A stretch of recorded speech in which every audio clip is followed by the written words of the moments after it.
Masechet Sotah Daf Chet. We're continuing the ceremony of the Sotah as described in the Mishnah, and we're up to the point V'imamra tehora ani ma'alin ota l'sha'arei mizrach. So already the husband warned her, and there were witnesses that she was secluded, and they went to the local Beit Din, and then they traveled to Yerushalayim, and she met with the Sanhedrin, and the Sanhedrin explained to her everything, and warned her, and threatened her, but she is insisting that she is innocent. And so then she leaves the Sanhedrin, and it says that we bring her up to the eastern gate, Sha'ar Nikanor. So our first question is, geographically here, Ma'alin ota, we raise her up, but she is already there. Hatam Kaima. The Lishkat HaGazit is right on the Har HaBayit, as part of the Bet HaMikdash itself, and so she just go walk around the corner, and she would be at Sha'ar Nikanor. So it's not higher or lower, it's already there in the courtyard. So why are you saying that we bring her up? And the answer is, no, we bring her up and down in order to tire her out. Why would we do that? Because we still want her to confess. Even though she went to Beit Din and they gave her all the stories and the warnings and the encouragements, but she hasn't confessed. And so psychologically we know when someone is very tired out, fatigued, then their willpower is lower. That's why when the secret services want someone to confess, so they use sleep deprivation and other things to get the person's willpower to be lower. They're not on guard, and then they'll confess or whatever information they want to do. So it's a little bit of a form of torture here, but not too much. But the point is that we make her go up and down, oh, come here, come there, and then she'll get confused, she'll get tired, she'll say, okay, you know what, I did it. If she in fact she's guilty. Detanya Rabbi Shimon ben Elazar Omer Betin masi'in et ha'edim makom lemakom kedei shetitaref da'atan lehen v'yachzeru bahen. And we see the same law applies in another case of witnesses in the capital punishment. In the Braita, Rabbi Shimon ben Elazar teaches that if there are witnesses come and say, we want to testify against that person, capital case. So Beit Din, we want to make sure that they're not lying. So we take them here and then we take them there, and we keep warning them and we keep moving them around so that they will be tired out, fatigued, and confused. And then they'll say, if they're lying, hopefully, then they will give up and say, oh, okay, we were lying the whole time, we're not going to testify. And so just like there, if they're lying, we use this technique to get them to confess and not testify. So to the Sotah woman, we bring her up and down. That's why it says, bring her up, even though she's on the same place. We could bring her all the way down and all the way back up. And then hopefully, if she's guilty, she'll confess. Shesham mashkinat hasotot. Now at that spot, and that eastern gate, Sha'ar Nikanor, which is the furthest that a Sotah can come to, and it's close, pretty close to the Hechal. You can see it's right there, right in front. So we do that. That's where we bring the Sotah. And the Mishnah mentioned that also besides the Sotah, the Mesorah and Yoledet are also brought to that spot when they bring their korbanot for their purification rituals. Regarding Sotah, the pasuk says Lifnei Hashem, so before God means in front of the Hechal, and this is the closest she can get. It's right there. You can see it right through the doors. Regarding Mesorah, also the pasuk says, the rest of the pasuk says Lifnei Hashem, so that's explicit. Ela Yoledet Mai, but Yoledet, the pasuk does not say that she has to be Lifnei Hashem. So what's our source that Yoledet would be at the eastern gate? Ilema mishum datyan v'kayimin akurbanaihu detanya en korban shel adam karev ela im ken omed al gabav ihachi zavin vezavot nameh. So maybe you'll tell me, even there's no explicit pasuk regarding a Yoledet, we have a principle that someone has to come and stand over their offering. So Yoledet has to be there. She's bringing her offering, and we learn in a Braita, this is a general rule that applies to all korbanot, that a person's korban cannot be offered until the person is standing there with it, right? You can't just write a check from home and then, hope something happens. This is part of the experience. As I'm going to be there, and whatever type of korban it is, right? I am associated with it. even a communal offering, like Korban Tamid, that's offered for all of the nation, well, you can't literally have every person in the nation be present every morning and every afternoon. So instead we have the Ma'amadot, which are representatives of Israel that come in shifts, and they will come and say prayers, and they represent the entire community, the entire nation. So even in communal offerings, we have that, and so maybe you'll say, that's why Yoledet has to be there. She's going to come as close as possible. Well, if so, then it's really not only Yoledet, Zavin v'Zavot Nameh, Zav and Zava, when they're doing their purification rituals, you should mention that in the Mishnah also, and other cases. And our answer is, Inachi Nameh v'Tanach Hadam Minayu Nakat. Indeed, you are right, but the Tana of our Mishnah just mentioned one of them, one example, Yoledet, but the truth is that this would apply to many other similar examples of people that have to bring the Korban, and for those people who cannot come any closer than the Sha'ar Nikanor, then that's where they would stand to oversee their offering.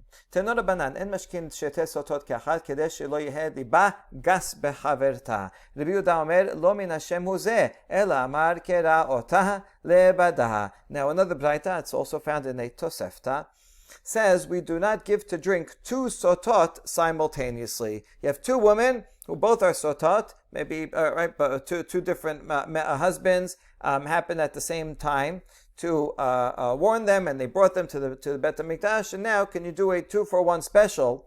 And the Tanakh Kama says, no, you're not allowed to do it because we don't want them to be emboldened by each other, by peer pressure. In other words, let's say A is actually guilty, and maybe if she were alone, she would confess, right? She would listen to all of the warnings, and she would confess. Here's the thing: she sees her colleague, this other woman, who's not confessing. So now that's going to say, she's not confessing, I'm not going to confess either. And so that's the peer pressure is going to make her not confess when really she is guilty. Therefore, since we don't want that, we can't do two at once, each one separately. Rabbi Yehuda, however, says, Rabbi Yehuda Omer, lo min Hashem hu zeh ela amar kera otah lebada. Rabbi Yehuda says, I agree with the law, but not because of the reason. Rather, it's just a gezerat hakatuv. The pasuk says, otah, we make her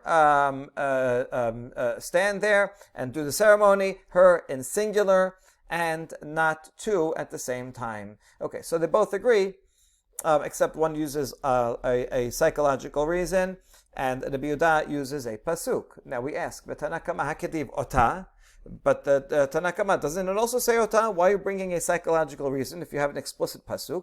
And the answer is Tanakh Kama Rabbi Shimon hi the darish ta'am dikra. The Tanakh Kama is none other than Rabbi Shimon, and Rabbi Shimon in general, in many other cases, is a very important machloket. Rabbi Shimon will derive the reason for a commandment from a pasuk. Even the pasuk just says, this is the law. Rabbi Shimon says, we can figure out what the reason for the law is, and thereby, if that reason does not apply, then the law will not apply. Whereas Rabbi Yehuda says, "En dorshin ta'ama dikra," we do not presume that we can know the reason for the law, and therefore, whether you think you know the reason or not know the reason, it's a law. Gezerat HaKatuv is going to apply across the board.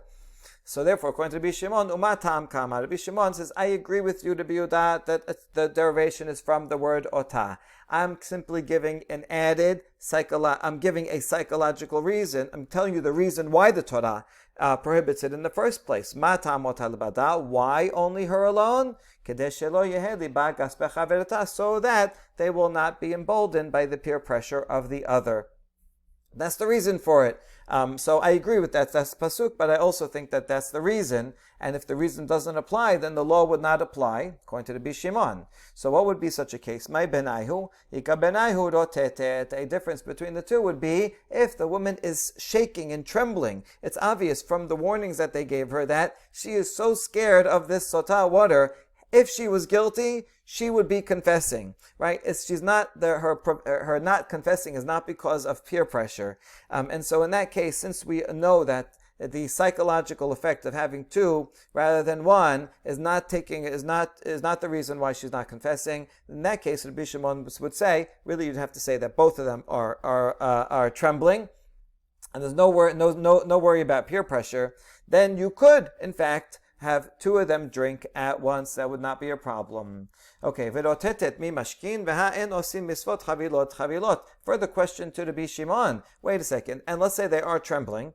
Then you would have two drink at once. You're going to come to another problem that there's a general rule. You don't bundle up mitzvot. You don't take two mitzvot and do them together at the same time, because each mitzvah should get its own attention, its own respect. And if you're doing two together, it's like you want to get it done with, right? Kill two birds with one stone. While I'm at it, fine, I'll do another one. No, everyone should have its own, right? Nobody wants, if you have a wedding, nobody wants a guest to come with a birthday cake for themselves, right? Oh, since you're having a wedding, I'll also celebrate my birthday. No, this is a separate simcha. You go make your birthday another time, another place.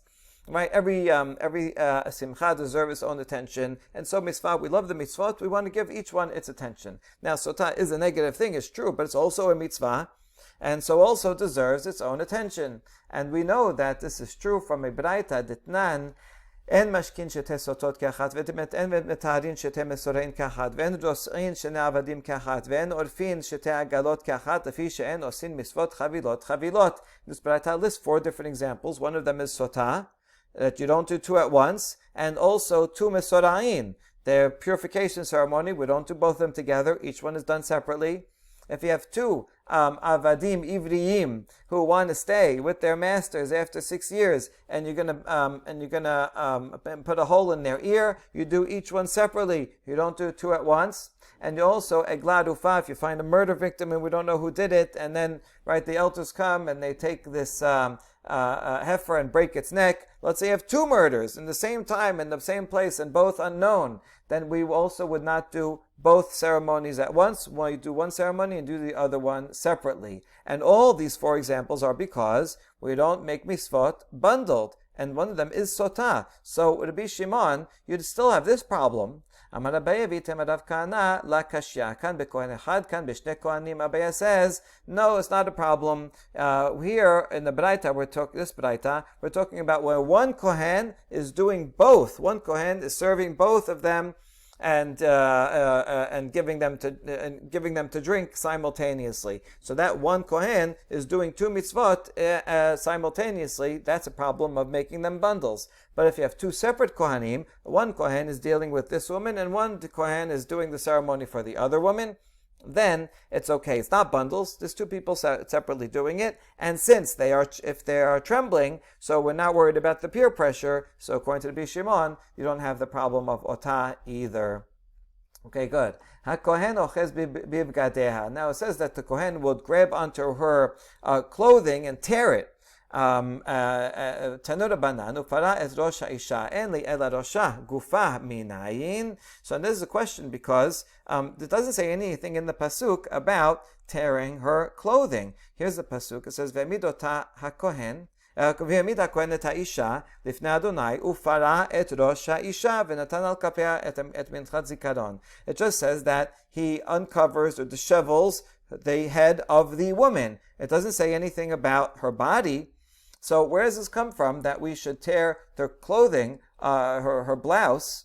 So gufa minayin. How do you know that it should be from her body as well? Talmud lomad ha'isha. It says ha'isha. It doesn't say rosha. It says rosh ha'isha. Ha'isha separately. So from there we learn that yes, the body of the woman also has to be revealed. In that case, why mention the head specifically? To teach that the Kohen is going to mess up her hair. So that if her hair is braided and it looks nice, so he's going to undo it and make her all disheveled. So then we learn from Ha'isha and from Para that we do both things, tear her garment and also dishevel her hair. Good. Rabbi Yehuda Omer, Im haya liba. Now Rabbi Yehuda disagreed and said, if the woman is attractive, then we do not uncover her chest, and if her hair is attractive, we do not dishevel it. We leave it alone because we are worried. We don't want the young men that are there, the pirche kehuna, going to see, and they will have improper thoughts. So, what's at the essence of the controversy? Maybe should we say that Rabbi Yehuda is worried about people having improper thoughts, the onlookers, and that's why he says, if she's attractive, don't do it. And Rabbanan say, no, do it anyway. We're not worried about people having improper thoughts, right? I mean, after all, think about the context. We're about to, she may die, this woman, and blow up, and, she did a bad thing, she's secluded, she committed adultery, and so people are going to be thinking, oh, this is a really bad thing to do. They're not going to have improper thoughts about her. Okay, so that could work, except that we have another baraita where Rabbi Yehuda and Rabbanan say the opposite things. This is a baraita in the context of capital punishment. Stoning is generally done unclothed. The reason why is because we want the death to come as soon as possible. We don't want to prolong the suffering and torture of the person. Even though they deserve capital punishment and we're killing them, they don't need to be tortured for longer. And so it's actually a favor for them not to have clothing on, so that the stones will hit them and they'll die quicker, rather than having the block protection of clothing. But what do we do for men and women? דתניא, האיש מכסין אותו פרק אחד מלפניו, והאישה שני פרקים, אחד מלפניו ואחד מאחריה, מפני שכולה ערווה דברי רבי יהודה. So here, Rabbi Yehuda is the one that says, listen, although they're not clothed generally because so that they will die with less pain, and nevertheless, the point here is not that they should be shamed. So for a man, we give him a little piece of material, and he puts it in front of his privates in front. For a woman, we give her two small pieces, one in front and one in back, because for a woman, both her front and her back privates are considered irva. That's according to the Rabbi Yehuda. She still is not clothed otherwise, right? But just a little front and back. So that's according to the Rabbi Yehuda. So you see, the Rabbi Yehuda is not worried about people onlookers, because she's basically, her top is not clothed, and the Rabbi Yehuda doesn't worry about people looking. They're stoning her. So it's he doesn't care that he doesn't think people will have improper thoughts. Chachamim,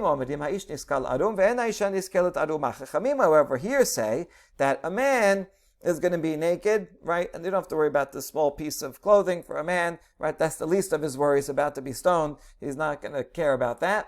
But a woman is clothed, right? She is not naked, fully clothed. And so here it seems Hachamim say, even though we're talking about a stoning situation where you don't want people to have improper thoughts, and therefore she is clothed. So this is the opposite of what we just said is the machloket regarding Sotah. So we're going to have to answer the question for both Rabbi Yehuda and for Rabbanan. Amar Rabba hachatamamai. We're going to start with Rabbi Yehuda. Rabba explains, what's the reason here in Sotah that Rabbi Yehuda says that if she's attractive, we don't uncover her. Shema tesemi bet din zakait v'yitgaru ba pirchei kehuna. Hatam ha mistaleka. Because regarding Sotah, what's the reason that we do worry and we don't uncover her? Because she may very well be innocent, and she will drink the water and be totally fine. And now we have this attractive woman. She was uncovered. The young Pirchei Kehuna are there, and they will have improper thoughts about her, and then they're going to go and follow her, try to find her, and try to sin with her. We don't want that to happen, and therefore she stays covered up. Whereas in the case of Sikila, she is definitely getting stoned, and that's it. She's going to die and be buried, and so we don't have to worry that if someone had some improper thought, there's no follow up there. And so that's why the Rabbi Yehuda says a Sotah may live happily ever after, and then that will be a problem. Whereas a Sikila victim will not live at all happily ever after, and so there's no problem, there's no possibility of following up on that sin. And if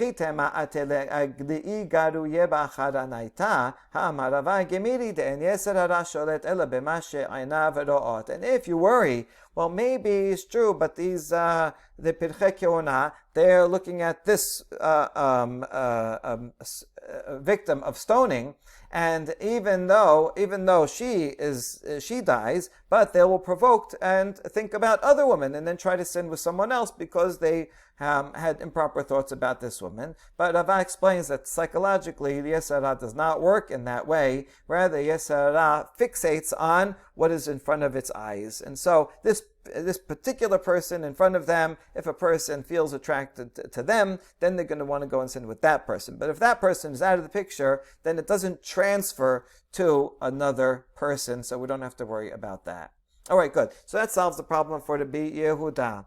Amar Rava, de Rabbi Yehuda kashya, Drabanan la kashya. Rava tells his teacher Rabba, great, you answered the question for Rabbi Yehuda, but what about for Rabbanan? That's also a contradiction. Ela Marava. So Rava says, I'm going to add to Rabba's answer and say, the contradiction between two statements of Rabbi Yehuda, I agree with what his teacher Rabba said, that difference what we just mentioned. Rabbanan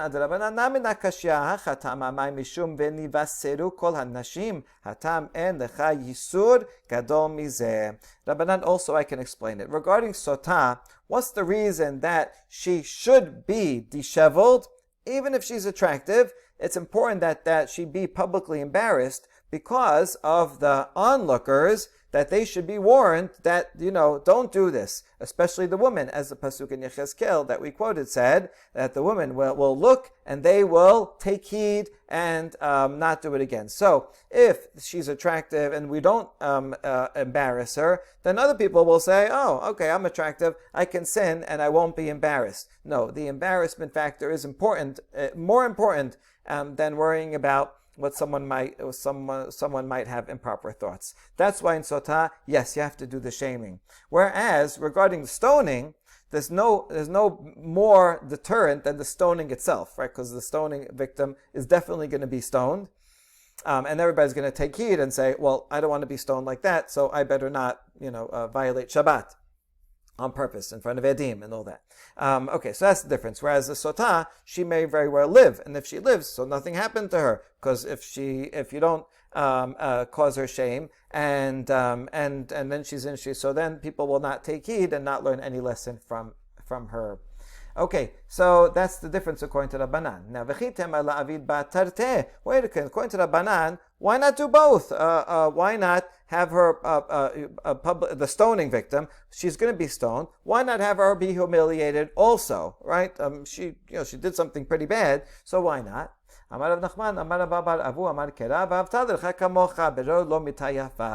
we have a very important principle of Rav Nachman that this is an interesting application of love your neighbor as yourself. Right? It has a lot of applications, but one of them is, even if your neighbor is deserving of capital punishment, still, when the Bet Din give someone capital punishment, we do it in the nicest way possible. Mita yafa, a beautiful death. Now, I think to be really nice to the person, you say, we want to be nice to you. What should we do? We'd say, okay, don't kill me. But that's not an option. He has to be killed. But nevertheless, even when the Bet Din is killing someone, they should do it, all right? Not cruel and unusual punishment is not allowed, and there should not be any excess of pain or of shame.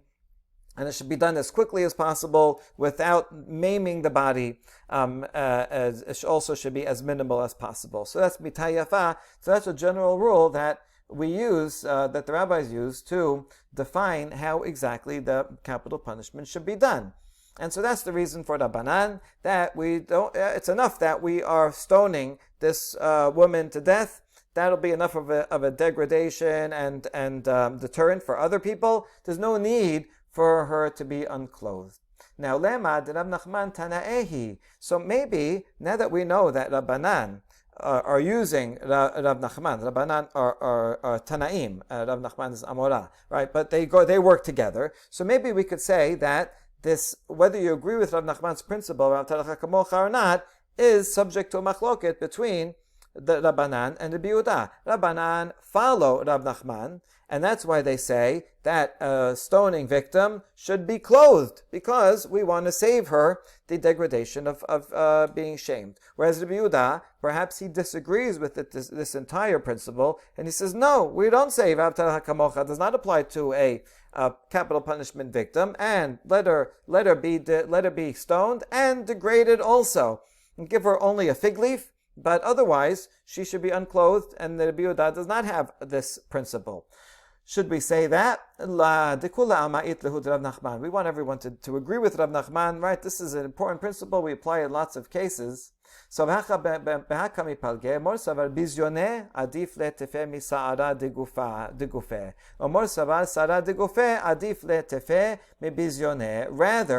Rabbanan think that a person's minimizing physical pain is, Rabbanan say minimizing bizayon, the psychological degradation, is more important than minimizing physical degradation. So therefore, the woman, according to Rabbanan, leave the woman clothed, right? Because if ask the woman, what would you rather? Listen, if you have clothing on, so then you won't be physically, you won't be mentally shamed, but it's going to take longer for you to die, and it'll be more torture. So a woman would say, I'd rather be clothed, because the degradation of being unclothed is worse than the physical pain.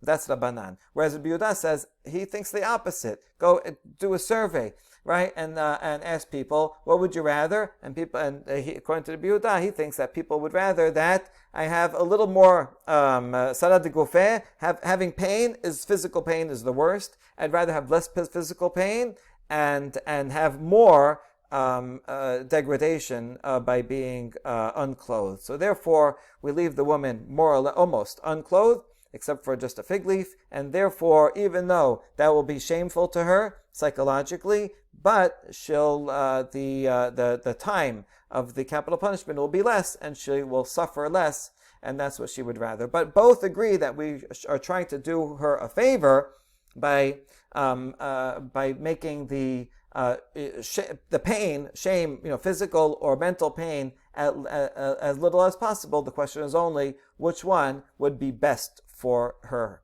Okay, Haitam mechusa levanim. The Mishnah then taught that if she was wearing white garments and she looked nice in the white garments, so then we make her first change into black garments, and then she comes out after with black garments, and then we rip the black garments. So she should look bad. Tana im hayu shechorim na'im la mechasin ota begadim mechoarim. But the Braita teaches, let's say the black garments look good on her, right? Black is her color, and so she comes in, she's wearing black, and she looks good. So then we then we tell her to change, and she takes off the black garments. We give her some ugly garments from last year's fashion, and she wears that. Everybody's horrified. I can't believe she was wearing that. And then we tear it. Hayu aleha kele zahav. Now, if she was wearing jewelry, the Mishnah mentions we take off her jewelry. We wonder, Pishita, hashtan nivu menavela le, hane mibaya. Isn't this obvious? Right, we're going and degrading her, so you have to tell me that we're going to take off her jewelry? Maudetema behane itla bizayon tefe kedamre inashe sheliach artil vesayem mesane kamash malan. No, actually, you would have thought that maybe leave the jewelry on, even as you're ripping her garment, because there's a folk saying that people say someone who takes off her clothing and wears shoes. Right, this is an unusual thing, very bizarre for a strange look to have no clothing except shoes. Right, nobody would do that in their right mind. That looks even crazier. Right, it's more degrading than someone being unclothed. Right, sometimes people are unclothed, they take a shower. Right, that makes sense. But nobody ever put shoes on. So in fact, having shoes actually highlights the fact that they're not wearing clothes, and is even more degrading. So you might say, maybe similarly with jewelry, maybe leave the jewelry on, and then that will highlight her shame even more. So that's what Mishnah teaches. No, don't do that either. Rather, you're going to tear her blouse, and also take off the jewelry.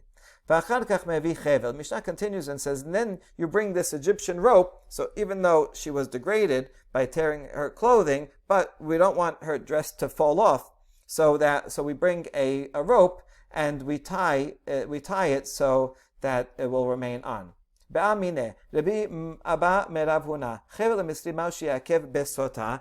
is, this chevel mitzri that the Mishnah mentions, this Egyptian rope, this kind of thick, it's like think of a sailor's rope. Is it absolutely necessary in Sotah? What if you don't have that? What if you use something else? It depends on the reason. If the reason is simply to hold up her dress, so then you can use anything, even a small ribbon would suffice. It just happens to be that this is the Mishnah mentioned that this is might be convenient to use a rope. Or do we say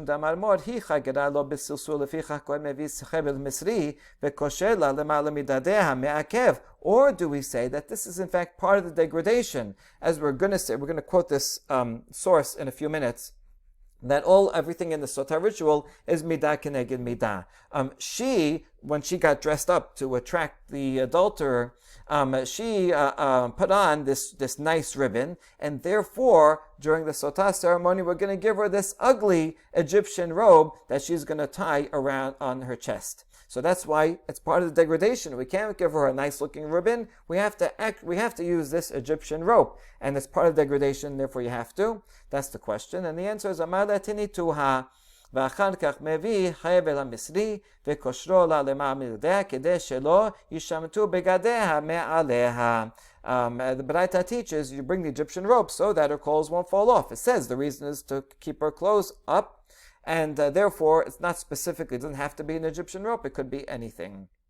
וכל הרואה Hadoseh lidot ba yir'eh. Now the Mishnah said anyone who wants to come and look is permitted except for her servants, because they will embolden her not to confess. So we ask, Hagufa kashya amad koser lidot ba ro'eh alma la shena gabre vela shena nashe v'adatane kol anashim mutarot lirota nashim in anashim la. First you say that everyone who wants to see, except for the servants, can come and see. Therefore, that implies that both men and women would be permitted to come and watch. But then the end of the Mishnah says, and the women are permitted to come and watch. Now, it sounds like the women are permitted and the men are not permitted to come. So this Mishnah itself seems self-contradictory. Abaye says, no, I'll explain it as Tidgema nashim. We'll explain it as referring to women, that when it says anyone can come and watch, it's actually talking about women can come and watch, but you're right, men are not allowed to come and watch. Rava says, yeah, but Abaye, the words of the Mishnah don't say that. It says kol hadoseh, everyone who comes. So you can't explain anyone as only woman. That's not what the words mean. Ela marava kol hadoseh lirot ba ro'eh la shena gavre vela shena nashe v'nashim hayavot lirota shenemar v'nivasiru kol nashim v'lo ta'asena kezimatchena. Rava rather explains that it's optional. Anyone who wants can, if they want, they have permission. Both men and women are permitted to come. But women are actually not just permitted, they are obligated to come, because of Pasuk in Yechezkel that says the woman should also come, and they will learn a lesson, a deterrent not to follow that similar behavior. And so basically Mishnah has three categories. Servants are not allowed to come. Men, it's optional. If they want, they can come. If not, not. And women must come. How come the Mishnah says mutarot for women if they must come? Well, it seems to be a contrast to the abadim. Abadim are not allowed to come, so women are allowed to come. But not only is it allowed, but it's even encouraged and obligated because of the pasuk in Yechezkel. Okay, good. And now we'll begin the next Mishnah. B'midah she'adam moded, ba modedin lo. Hi kishetat asma la'avera hamakom nivela. Hi gilatat asma la'avera hamakom gila aleha. Beyarech tchila ba'avera techila v'achar kach habeten. Lefichach tilke hayarech techila v'achar kach habeten. Ushar kol haguf lo palit. We learned that in a measure that a person measures, so he is measured with it. Midah keneged midah. Right, whatever a person does, that will be done to him in return. And so this explains the unusual aspects of the midah ritual. She adorned herself in order to attract the adulterer, and so therefore, so she adorned to make herself look good. Therefore, the Torah says opposite. Now she's going to become disheveled, opposite of adorned. She revealed herself in order to sin. So God, the Torah says, Hashem says she is going to have to be revealed, and her transgression will be revealed, and she'll be shamed in public. She began the sin first with her thigh and then stomach, and therefore, if she's guilty after she drinks, so first her thigh and then her stomach will become swollen. And then all the rest of the body also will not escape punishment because she sinned with her entire body. So it's explaining the order in which that punishment comes. Follows the order of the parts of her body that she used to sin. Amar Rav Yehuda, Amar Rav Yosef, Af agav de midah betela b'midah la batil. He says, even though the measurement of capital punishment has ceased, in other words, we don't have, we cannot apply capital punishment nowadays because we don't have a Sanhedrin. Nevertheless, that has not been cancelled bidei shamayim. How so? The Amar Rav Yosef, וכן תענה רבי חייא, מיום שחרב בית המקדש, אף על פי שבטלה סנהדרין, 4 מיתות לא בטלו. Even though the Beit HaMikdash is gone, and there's no more Sanhedrin that can issue capital punishment, nevertheless, the 4 types of capital punishment have not stopped. They continue. So we ask about this, but we don't do them anymore, right? We don't have stoning, we don't have hereg, chenek. Ela din 4 mitot lo batu. Rather, what we mean is that the law of capital punishment has not ceased, and it will happen one way or another, not bidei Adam, but it will happen bidei Shamayim. For example, mishin trayev sikila o nofel minagag o chaya dorastom. If someone was deserving of capital punishment, like they violated Torah on purpose, so even though we're not going to bring them to a bet din, but maybe they'll fall off the roof. So stoning is not actually everybody physically stoning them. The first part of it is that they push the person off a roof and see if they die that way. If they don't die, then they put stones on him. Okay. Or an animal mauls him and breaks his bones, died similar to the way stones break one's bones. So that's a similar death to Sekilah. Someone who is deserving of burning, either he'll fall in a fire and he'll be burnt, or a snake will bite him, and because the snake venom is a burning sensation, that's actually more similar to the way the Bet Din does it. Bet Din doesn't throw a person in a fire, but rather puts burning lead down inside them. And so that would be more similar to a nachash anyway. If someone is liable to execution by beheading, well, either they will be turned over to the Romans, and that's the way the Romans would execute people, like also the French with the guillotine, or that robbers will come, and the robbers will murder him, and they'll cut off his head with a sword. And if someone is liable to strangulation, either they'll drown in a river, they'll drown and they choke from the water, or they'll get the diphtheria and the swelling of the throat will clog their throat and they will die of suffocation. And so, right, even though we don't have official capital punishment, still you want to try to stay away from those sins because the punishment can still come bidei shamayim. Tanya, Hama haya Rabbi Omer, minayin shebemidah she'adam moded ba modedin lo shene'emar besa se'a besha lecha teri bena. What's the pasuk from which we learn that a person gets midah keneged midah? Because pasuk is in Yeshaya that says besa se'a, that sounds like se'a. Se'a is a big measurement. Teri bena, a person will be contended with. They gave out a se'ah, they will get a se'ah of punishment back. En li ela se'ah minan rabot tarka v'chasi tarkab.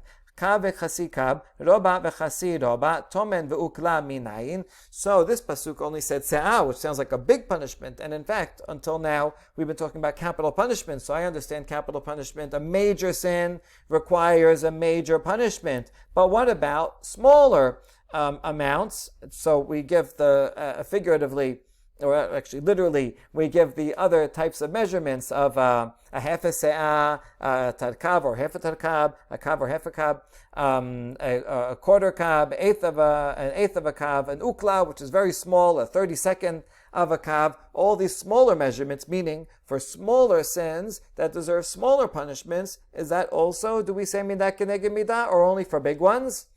Talmud lomar ki kol se'on so'en bera'ash, because here it says every se'on, every literally boot, but it sounds like se'ah, a small se'ah, se'on, also will be stamped with fierceness, meaning will be punished, even if it's just a smaller size of a se'ah.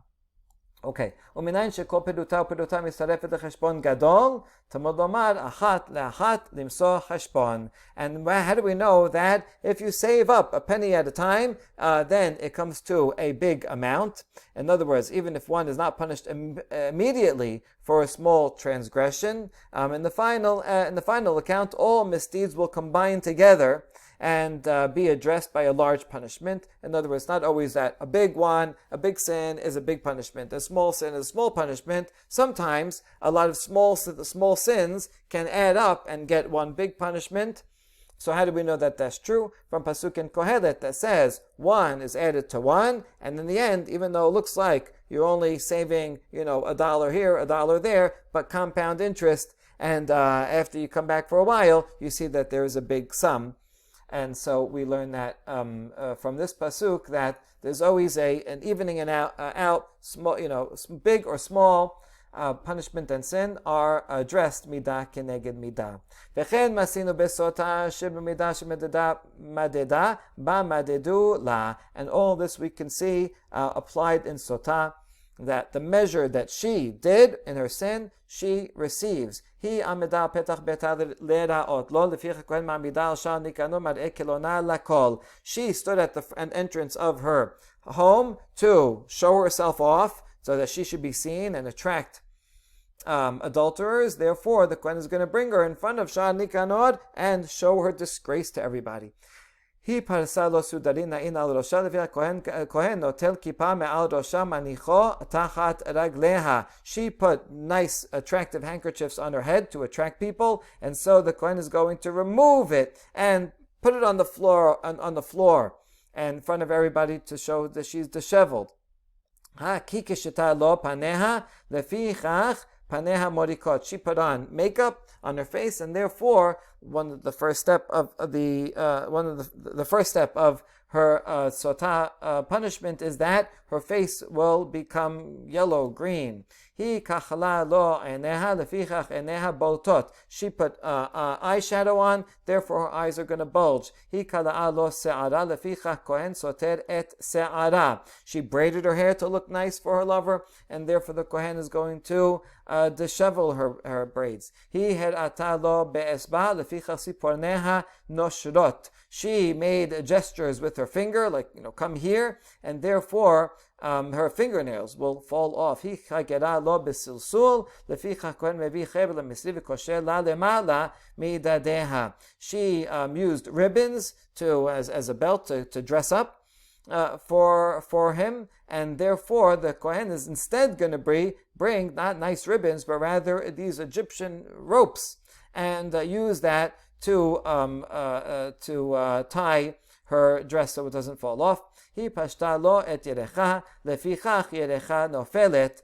She extended her thigh, and therefore her thigh will be the first to fall of her body parts to fall down. He kabela kabelto al kereseha. She received the adulterer on her stomach, leficha bitna sabah, therefore her stomach gets swelled. He achilato ma'adene olam, leficha korbanaha ma'achal behema. She fed him all nice delicacies in order to attract him. She gave him nice desserts and stuff. Therefore her korban mincha is not wheat, as used for most korban mincha offerings, but rather barley, barley was usually used for animal feed.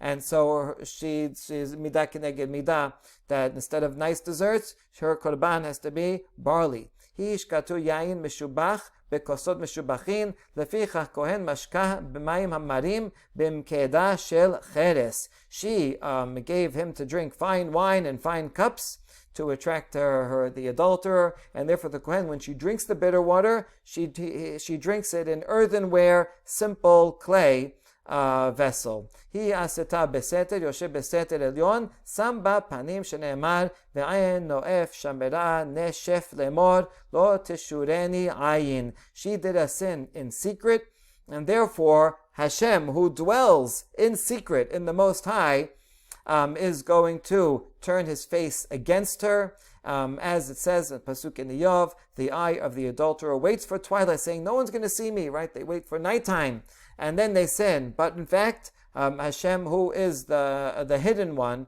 will see her, and it will be publicized. Davar acher hi asata beseter, makom pirsema begalui shnemar, tikaseh sinah, b'mashaon tigale ra'ato bakahal. Or another interpretation, she acted in secret, and therefore Hashem will reveal her sin in public, as Pasuk in Mishlei said, though his hatred be concealed with deceit, the wickedness shall be revealed before the entire congregation. And so we have a long series of midah keneged midah, and so this is one of the primary sources from which we learn that important principle. Baruch Adonai Leolam, Amen ve'Amen.